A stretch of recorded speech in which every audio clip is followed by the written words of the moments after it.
Good morning student, आपके अपने YouTube channel teach commerce में आपका स्वागत करता हूँ। आज देखिए, आज हम देखेंगे, हमने एस एम शुक्ला का क्वेश्चन देखते थे, ठीक है। अब उसके बाद जो टॉपिक आ रहा है हमारा वो है गार्नर बनाम मर्रे का नियम। अब ये क्या होता है, इसके बारे में थ्योरी हम कुछ बताएंगे आपको, फिर बताएंगे कि इसका रूल्स जो है वो कहाँ फॉलो होता है, ठीक। जो भी गार्नर मर्रे का रूल्स है ये होता क्या है और कहाँ फॉलो होता है, ठीक। हमको बता दे रहे हैं इसके बारे में। पहले ये होता क्या है, तीन साझेदार रहते हैं, गार्नर, मर्रे और बिल्किंस, ठीक है। तो बिल्किंस क्या होता है, वो दिवालिया हो जाता है, मतलब वो लोग किसी चीज़ का बिजनेस करते हैं, एक व्यवसाय का, कपड़े का, कुछ भी। तो वे क्या करते हैं, बिल्किंस जो होता है वो दिवालिया हो जाता है। दिवालिया मतलब वो कुछ भी संपत्ति लाने में असमर्थ हो जाता है, उसका जो हानि होता है उसको, ठीक है।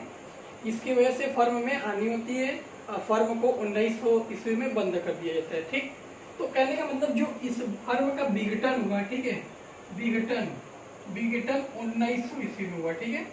ये 1900 ईस्वी का ये जो चिट्ठा है ऊपर, ये आपके सामने है, ठीक है। 1900 ईस्वी में फर्म का विघटन कर दिया गया क्योंकि बिल्किंस दिवालिया हो गया था। अब जो दिवालिया साझेदार है, दिवालिया साझेदार का देखिए, विल्किंस कैपिटल क्रेडिट साइड में आपको पता होना चाहिए, जिस भी साझेदार की पूंजी अगर एसेट साइड में दे देते हो, यानी वो उस, मतलब ये इसको 263 रुपये लाना पड़ेगा, ठीक। तो विल्किंस की कैपिटल, अब विल्किंस तो कुछ भी लाने में असमर्थ हो गया, मतलब असक्षम हो गया। वो 263 तो उसका बकाया, वो तो कर्जा है ही है, और प्लस 635 का ये हो गया आपका डिसोल्यूशन, आप मतलब लॉस ऑफ डिसोल्यूशन। अब क्या करेंगे, उसमें क्या होता है, जो भी साझेदार दिवालिया होते हैं उसकी हानि को कौन सहेगा, गार्नर और मर्रे सहेगा। यानी उसकी हानि जो होती है, उनकी हानि को गार्नर और मर्रे क्या करना पड़ेगा, सहना पड़ेगा। अब गार्नर मर्रे किस रेशियो में सहेंगे, अब गार्नर कहने का मतलब होता है कि ये तीनों समान साझेदार रहते हैं, तो इन तीनों का जो रेशियो होगा वो समान होगा। सबसे पहले देखिए, 263 रुपये ये लॉस हो रहा है कैपिटल, और ये जब इन सबको अगर आप प्लस करेंगे तो 5 3 8 6 3 9 6 2 8 यानी 898 आएगा, ठीक है। अब इसको जब दो पार्टनर है, जब 2 से डिवाइड करेंगे तो 4 9 8 9 8, अगर इसको 2 से डिवाइड कर लीजिए, 2 4 जा 8, ठीक, 2 4 जा 8, 2 9 जा 18, ठीक। तो कहने का मतलब होता है कि जब इसको 2 से डिवाइड करेंगे तो 449 रुपया। तो कहने का मतलब होता है कि 449 रुपया जो है वो इसको देना पड़ेगा। ये 449 रुपये का तो हानि हुआ है, तो दो पार्टनर सहेंगे, मतलब ये 498 हुआ है, लेकिन दोनों पार्टनर के जब बराबर साझेदार है तो 1/2 तब ये जो है इनको भी सहना पड़ेगा, गार्नर को भी, मर्रे को भी सहना पड़ेगा, ठीक है। अब यहाँ पर देखिए जरा, गार्नर की पूंजी 2500 रुपये, लेकिन मर्रे का पूंजी जो है वो 314 रुपये, ठीक है। तो मर्रे क्या किया, मर्रे का दिया कि हमारी पूंजी भी उतनी नहीं है और हम इतना पैसा कैसे दें, ठीक है। तो दोनों को देना पड़ेगा ये, क्योंकि तीनों समान साझेदार रहते, तो एक चला गया तो 2 बचे, तो फर्म में इतने का लॉस हुआ, तो ये लॉस की भरपाई ये दोनों को करना पड़ेगा, ठीक है। किस रेशियो में, प्रॉफिट और लॉस रेशियो में। तो क्या कहता है, ये जो मर्रे होता है, मर्रे कहता है नहीं हम नहीं सहेंगे। कहने का मतलब मेरी पूंजी जो है वो 314 है और 449 रुपये हम कहाँ से लाएंगे, मेरे पास है नहीं। तो ये मर्रे क्या करता है, मर्रे के साथ नाइंसाफी होता है, तो ये क्या कर देता है, इस पर क्या कर देता है, मुकदमा ठोक देता है। मतलब मर्रे गार्नर के ऊपर मुकदमा ठोक देता है। क्यों ठोक देता है, क्योंकि ये 449 रुपये डिवाइड कर रहे हैं, जब इतने का लॉस हो रहा है तो दोनों को सहना पड़ेगा 449 रुपये, दोनों बराबर साझेदार है तो दोनों को सहना पड़ेगा। तो मर्रे की पूंजी उतनी नहीं है, वो कहाँ से दे पाएगा, इसको घर से लाना पड़ेगा पूंजी करने के लिए। तो जो मर्रे होता है उसके साथ नाइंसाफी होता है, तो वो क्या करता है, वो गार्नर भी मुकदमा ठोक देता है, ठीक है। गार्नर भी जब मुकदमा ठोकता है, ठीक है, तो ये मुकदमा 3 साल तक चलता है। 1900 ईस्वी में फर्म का विघटन होता है और मुकदमा 3 साल तक चलता है। सन 1903 ईस्वी में, 1903 ईस्वी में जस्टिस जायस क्या किया, इन्होंने 3 फैसला लिया, ठीक। तो 1903 ईस्वी में क्या हुआ, जस्टिस जायस ने फैसला सुना दिया। क्या फैसला सुना दिया, इन्होंने 3 फैसला दिया, ठीक है, यानी इन्होंने 3 नियम बनाए। ये जो 3 नियम है वो किस रूल्स पे बनाए, गार्नर वर्सेस मर्रे। ये जो रूल्स अप्लाई होता है वो कहाँ होता है, गार्नर और मर्रे में, ठीक है। इन्होंने 3 निर्णय दिया, ठीक है, इन्होंने 3 निर्णय दिया। क्या क्या निर्णय दिया, ध्यान दीजिएगा, निर्णय दिया, ठीक।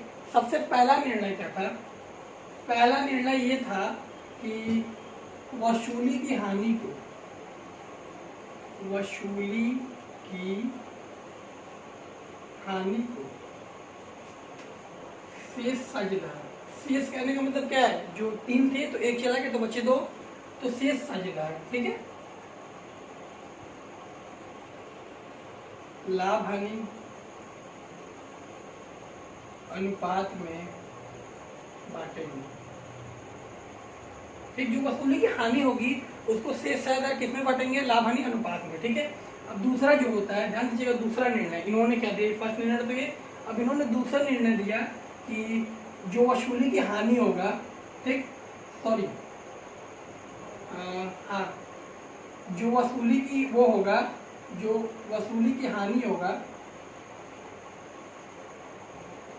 को शेष साझेदार नगद में लाएंगे। अब इसके कहने का मतलब क्या था कि जो वसूली पर हानि हो रहा है, ठीक है, शेष साझेदार जो है यानी गार्नर और मर्रे, इन दोनों को पैसा लाना पड़ेगा कहाँ से, अपने घर से। ठीक, जज ने यही निर्णय किया। फर्स्ट निर्णय तो वही है जो आप प्रॉफिट बांटते थे, जैसे जो रेशियो में बांटते थे वो रेशियो में बांटेंगे, यानी 1/2 ठीक है, 3 से तो 3 और 1 चला गया तो 1/2। लेकिन उन्होंने निर्णय क्या किया, एक तो पहला तो निर्णय कहा वही रहेगा रूल, इन्होंने दूसरा नियम को नया बना दिया। दूसरे में क्या कर दिया, वसूली की हानि को शेष साझेदार नगद में लाएंगे। मान लीजिए अगर 10,600 रुपये का फर्म में हानि हुआ है, ठीक है, तो 10,600 का जो हानि हुआ है वो लाना पड़ेगा किसको, किसको, गार्नर और मर्रे को। कहाँ से, अपने घर से, फर्म से नहीं, अपने घर से लाना पड़ेगा। तो इन्होंने निर्णय दिया वसूली की हानि को शेष साझेदार नगदी में लाकर करेंगे। अब ये दिवालिया की जो कमी है, ठीक है, दिवालिया की राशि को शेष साझेदार पूंजी अनुपात में बांटेंगे। ठीक, अब जो दिवालिया की जो हानि है, कहने का मतलब ये 263 रुपया और ये, ठीक है, ये जो 263 रुपया जो है और जो फर्म का जो लॉस हुआ है उसका जो पैसा टोटल 449 रुपये, तो ये 449 रुपये जो है ये लोग किस रेशियो में बांटेंगे, प्रॉफिट लॉस नहीं, पूंजी रेशियो में। ठीक है, यहाँ जो दिया, जो दिवालिया की राशि का जो है शेष साझेदार, शेष मतलब इसको शोध छम में भी बोलते हैं, इंग्लिश में सॉल्वेंट, ठीक है, पार्टनर। तो ये जो प्रॉफिट मतलब कहने का मतलब ये जो हानि हुआ है, मतलब जिसके बिल्किंस का जो भी पूंजी हुआ है, ठीक है, तो उसको लाना पड़ेगा, किसको लाना पड़ेगा, गार्नर और मर्रे को, यानी ये दोनों को इसकी पूंजी लाना पड़ेगा। ठीक है, तो जज ने जो दिया निर्णय, वो निर्णय ये 3 था, फर्स्ट, सेकंड, थर्ड। अब जरा बता दीजिए, ध्यान दीजिए, अब हमारा इंडियन रूल क्या कहता है, मतलब भारतीय प्रणाली कहता है कि अगर हम इसको हटा दें तो ये और ये हमारा भारतीय प्रणाली है। तो गार्नर बनाम मर्रे का जो नियम होता है वो अपने भारत में लागू नहीं होता है, ठीक है, वो विदेशों में लागू होता है। लेकिन गार्नर वर्सेस मर्रे का जो रूल्स होता है वो वेरी इंपॉर्टेंट होता है यूपी बोर्ड में, आपके एग्जाम के लिए बोर्ड के। इससे क्या आता है, इससे आपका थ्योरी तो आता ही आता है, प्लस न्यूमेरिकल भी आता है। कोई डिसोल्यूशन का क्वेश्चन दे देगा, बोलेगा कि उसको गार्नर वर्सेस मर्रे से की रूल्स के लिए। तो गार्नर मर्रे रूल्स आप कब कर सकते हैं, जब ये 3 कंडीशन बता रहे हैं कि कैसे क्या करना है। ठीक है, तो जज ने 3 निर्णय दिया 1903 ईस्वी में। ठीक है, तो उन्होंने ये 3 निर्णय बताया। अगर हम वसूली की हानि को शेष साझेदार नगद में लाएंगे, अगर हम इसको काट देते हैं तो ये जो होगा ये हमारा इंडियन रूल हो जाएगा। ठीक है, अगर हम इन तीनों को ले लेते हैं तो ये हमारा क्या हो जाएगा, इंडियन रूल नहीं। ठीक है, तो ये हमारा जस्टिस जॉर्ज जो फैसला है वो 3 रूल ये विदेशों में अप्लाई होता है। ठीक है, तो हमारा जो भारत का रूल रहेगा वो 2, हमारे भारत में ये दोनों रूल्स लागू होता है और विदेशों में ये लागू, तीनों लागू होता है। ठीक है, तो ये था थ्योरी यहाँ तक। अब हम आपको इसका न्यूमेरिकल देखेंगे। ठीक है, आज तक के लिए थ्योरी इतना। अगर कोई प्रॉब्लम हो तो आप कमेंट बॉक्स में कमेंट कर सकते हैं, या एस.एन. शुक्ला का आपको कोई क्वेश्चन पूछना हो या अदर बुक का तो आप कमेंट कर सकते हैं। हम आपको हिंदी का भी क्वेश्चन, मतलब हिंदी का गद्य पद्य का अर्थ जल्द ही हम आपको पढ़ाएंगे, और इसके बाद हम इसका न्यूमेरिकल देखेंगे। ठीक है, एस.एन. शुक्ला का, कि किसी भी सवाल को गार्नर वर्सेस मर्रे रूल्स कैसे लगाते हैं। तो आप अगर ये तीनों नियम, जब हम क्वेश्चन कराएंगे तो आप तीनों नियम को तो ध्यान दीजिएगा, तो आप क्वेश्चन को आराम से लगा सकते हैं। ठीक है, तो ये था गार्नर वर्सेस मर्रे रूल्स। ठीक है, आज तक के लिए इतना ही। ठीक है, हम आपको इसका न्यूमेरिकल कराएंगे, ठीक है। अगर आपको वीडियो अच्छा लगा तो लाइक और शेयर कीजिएगा इसे, ठीक है।